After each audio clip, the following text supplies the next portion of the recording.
Hər vaxtınız xeyir olsun. Mən Fatimə Qazi Bahadır. Bugünkü mövzumuz doğuş zamanı cırıqların olmaması üçün və ya yarana biləcək cırıqların sayının və səviyyəsinin maksimum dərəcədə aşağı endirmək üçün hamiləlik dövrü ərzində görə biləcəyimiz profilaktik tədbirlər olacaq. Xanımlar arasında bu mövzu açılanda deyirlər ki, əgər sən ilk doğuşunu həyata keçirirsənsə, cırılmamağı mümkün deyil. Təbii ki, bu səhv informasiyadır. Təcrübəyə də nəzər salsaq görərik ki, ilk doğuşunu həyata keçirməyib, lakin heç cırığı olmayan minlərlə xanım var. Bəs necə olur ki, bəzi xanımlarda bu dövr çox rahatlıqla, bəzilərində isə müxtəlif növ cırıqlarla və hətta həkim müdaxiləsi ilə yaranan kəsiklərlə ağrılı, acılı formada? Mən də bu suala cavab tapmaq üçün həm öz təcrübəmdən yola çıxdım, həm də müxtəlif növ ginekoloji kitablar oxudum və çoxlu sayda məqalələrlə tanış oldum. Sonda isə sizlər üçün bu videonu hazırladım. Əgər bir xanım doğuş zamanı cırılmırsa, bunda 3 səbəb var. Ən əsas 3 səbəb. Bunlardan birincisi onun dərisinin elastik olması, ikincisi nəfəsini düzgün idarə etməsi və panikaya düşməməsi, üçüncü olaraq həkimini doğru seçmiş olmasıdır. Bəs biz necə eləyək ki, bizim dərimiz elastik olsun? Bunun üçün ilk öncə masaj metodundan sizə danışacağam. Masaja keçməmişdən əvvəl əllərimizi təmiz-təmiz yumalıyıq. Çünki bu bizi infeksiyalardan qoruyur. O bölgəyə düşən infeksiyalarda bir qədər çətin müalicə olunur və gələcəkdə fəsadlarda böyük olur. Buna görə də həm əllər, həm də masajdan öncə həmin hissə çox təmizlənməlidir. Əgər siz duşdan çıxmısınızsa, masajı həmin vaxtda həyata keçirə bilərsiniz və ya masajdan öncə ilıq su ilə yuyunun. İstəyə görə tənzifə də ilıq su töküb, biraz sıxıb həmin bölgəyə qoya bilərsiniz. Bir müddətdən sonra götürüb masaja başlaya bilərsiniz. Bu məsamələrin həmin bölgədə açılmağına kömək edəcək və həm masajın, həm də istifadə edəcəyimiz yağın effektliyini artıracaq.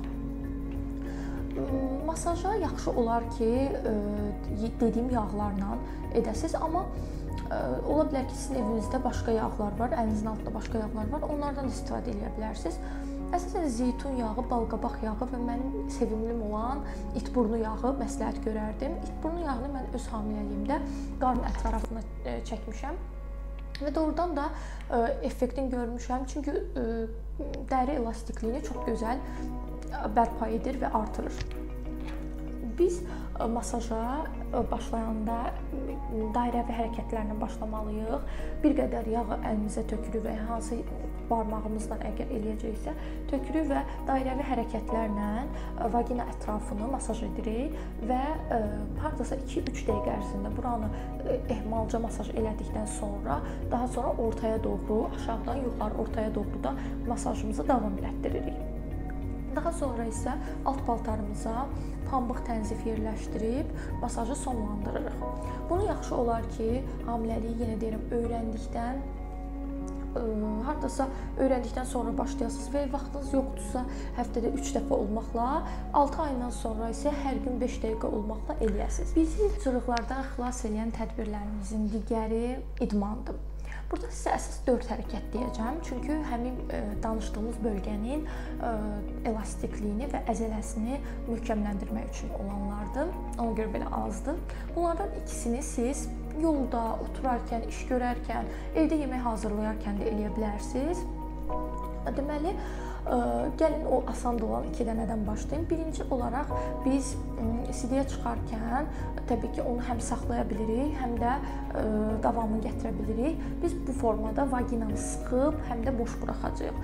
Bu bir qədər tez-tez eləyəcəyik və hardasa 15 dəqiqə davam eləməliyik. Mənim hamiləliyimdə olan səhvim oldu ki, bunu təbii ki, bilirdim, amma yadıma düşəndən düşənə edirdim. Məsləhət görərdim ki, telefonunuza zəngli saat qoyasınız və saatla bu hərəkəti eləyəsiniz, çünki hər yerdə eləmək mümkündür. 10 dəqiqə ilə başlayıb, əvvəlcə 5 dəqiqə ilə, sonra 10 dəqiqə, sonra 15 dəqiqə ilə bu hərəkəti təkrar eləmək olar. Vaginanı sıxırıq, daha sonra boş buraxırıq, sıxırıq, boş buraxırıq, bu formada davam edirik. İkinci hərəkətimiz isə normalda elədiyimiz vakuum hərəkətidir ki, hamiləlik dövrü ərzində bunu daha yumşaq formasını eləyirik. Yəni qarnımızı içəri sıxırıq, buraxırıq, sıxırıq, buraxırıq. Bunu otura-otura, oturğu şəkildə dediyim kimi digər formalarda da iş görə eləmək mümkündür. Bunu da 5 dəqiqə eləmək kifayət eləyər. İlk əvvəl başlayanda təbii ki 1 dəqiqə, 2 dəqiqə ilə başlayıb daha sonra 5 dəqiqəyə çıxarda bilərsiniz. Yaxşı olardı ki, həftənin hər günü bunu eləyəsiniz səhər-səhər ac qarnına. Üçüncü hərəkəti eləmək üçün bizə dəstək lazım olacaq. Hər kəsin evində olan əşya, stul ağlıma gəldi. Ona görə stul üzərinə deyəcəm.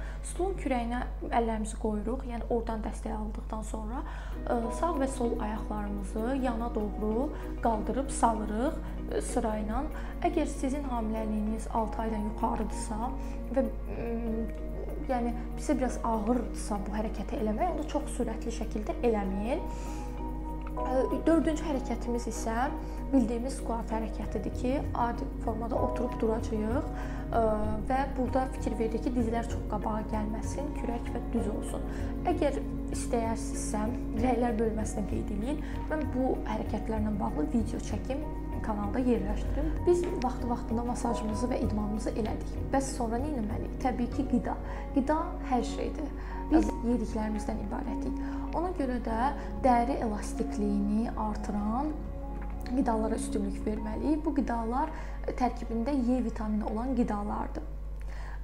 Və hamiləliyimizin son aylarına doğru, hardasa axırıncı 3 ayında ət yeməyi azaltmalıyıq. Əgər bu sizdə alınmırsa, yəni ətsiz dayana bilmirsinizsə, heç olmasa qızartmalara və ya kabab tipli yeməklərə son verəsiniz və əti də maksimum dərəcədə azaldasınız. Axırıncı aylarda sirkəli su içmək də sizə xeyir verəcək. Dəri elastikliyini artıran E vitaminindən başqa omega 3 var ki, bu da çox gözəl kömək eləyir. Amma siz bunu məsləhət görərdim ki, kapsula şəklində istifadə eləməkdənsə qida rasionunuza həftədə 3 dəfə balıq əti əlavə eləyəsiniz. Və onu da qeyd edeyim ki, mənim dediyim bu informasiyaları tətbiq eləməmişdən əvvəl mütləq şəkildə həkiminizlə məsləhətləşin. Doğuş zamanı cırıqların olmaması üçün fiziki tədbirlərdən və qidalanmadan danışdıq. İndi isə psixoloji tərəfindən danışmalıyıq. Əslində bu biraz geniş mövzudur və bu mövzunu 2 qolda mən video hazırlayacağam. Birincisi doğuş zamanı nəfəsin düzgün idarə olunması, ikinci isə sıfırdan, yəni 0 aydan doğuşa psixoloji cəhətdən hazır olmaq üçün nələr eləməliyik, videolar bu mövzuda olacaq. İndi isə hazırki mövzuya qayıdaq və bu video üçün lazım olan informasiyaları sizə verim. İlk gündən doğuşunuz haqqında müsbət düşüncədə olun. Əsla kənardakı insanların mənfi təcrübələrinə diqqətlə qulaq asmayın. Əgər bir insan mənfi təcrübəsi varsa, onu dinləməyin. Mən gələcəkdə öz təcrübəmi sizlə bölüşəcəm. Təbii ki, o videonun da əvvəlində sizə hamilələr bu videoya baxmasın deyə müraciət edəcəm.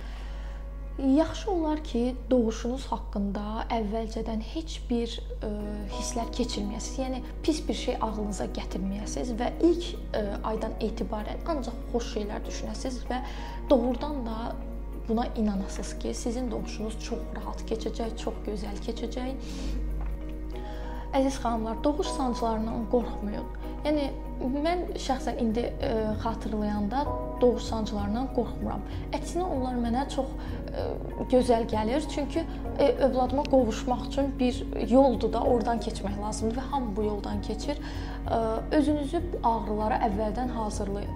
Və panikaya düşməmək üçün bu ağrıları qəbullanın ki, yəni bu çox ağrıyır. Yəni adi aybaşı ağrısını düşünməyin. Yəni aybaşı ağrılarına qat-qat yüksək olur. Amma mən doğuş sancılarından qorxan xanımları başa düşə bilmirəm. Çünki doğrudan da bizə bu güc verilib, bizə bu ağrıya dözmək üçün gücümüz var və ən əsası bu ağrılar davamlı şəkildə gəlmir, müəyyən periodlarla gəlir. Biz ağrını çəkirik 10 saniyə, 15, 20 saniyə. Təbii ki, sonuncu 1 saatda bir qədər çox olur, hardasa 25-30 saniyə. Sonra isə istirahət edirik. Bir o qədər də istirahətə vaxt olur və ağrı tamam gedir. Elə bil ki, heç ağrımamışıq. Rahatlıqla nəfəs alırıq. Hətta çox xanım doğuş əsası axşama düşən, gecəyə düşən xanımlar o arada yatırlar. Yəni mən 10-15 saniyədə dərin yuxuya belə dalmışam, yuxu belə görmüşəm. Ona görə bu ağrıdan qorxmaq lazım deyil. Qorxmaq lazımdır pis həkimin əlinə düşməkdən, qorxmaq lazımdır panikaya düşməkdən. Və ilk aylardan etibarən öz həkiminizi axtarmağa başlasanız çox yaxşı olar. Çünki həkim demək olar ki, nəinki çox şey, demək olar hər şey. Da elə bir insan ağrıdan elə bir vəziyyətdə olur ki, ona qayğı, nəvaziş göstərən və düzgün komanda verən bir həkimə ehtiyac olur. Bəli, mən də bu həkim seçimi bizim üçün daha rahat olsun deyə Instagramda Ginekoloq Rəyləri adlı hesab açmışam. Bu hesabın linkini aşağı yerləşdirəcəm. Əgər sizin də yaxşı və ya pis başınızdan keçən əhvalat varsa, zəhmət olmasa ora yazarsınız. Mən onu paylaşaram və izləyicilər də bundan tanış olar. Bəlkə elə sizin özünüzün də ikinci, üçüncü, dördüncü doğuşlarınızda bu sizə yardımcı olar. Burada əsas məqsədim, yəni bizim ginekoloqlarımız çoxdur, amma yaxşı ginekoloqlarla bərabər səriştəsiz ginekoloqlarımız da çoxdur. Bizim hər bir xanımı, Azərbaycan xanımını yaxşı ginekoloqa yönləndirməkdir ən böyük məqsədim, özüm də içində olmaqla. Bugünkü videonun sonuna gəldik. Ümid edirəm ki, videom yararlı oldu. Əgər sizin də ətrafınızda hamilə xanımlar varsa və ya hamilə olmaq istəyən xanımlar varsa, zəhmət olmasa videolarımı onlarla da paylaşasınız ki, səsimi yetəri qədər çatdırım və hamı gözəl doğuş keçirsin. Əgər videonu bəyəndinizsə, bəyənmək hissəsinə klikləyin və bu mövzular sizi maraqlandırırsa, abunə olub zəng səsini aça bilərsiniz ki, mən video yükləyəndə sizə tez bildiriş gəlsin. Gələn mövzum xəstəxanada sizi nə gözləyir mövzusudur. Təbii ki, özüm dövlətdə doğuş etmişəm, amma həm dövlət, həm də özəl xəstəxanalar barədə məlumat verəcəm. Xüsusi bir təklifiniz və iradınız varsa, zəhmət olmasa rəy bölməsinə qeyd edin. Sağ olun, sağlıqla və gözəlliklə qalasınız.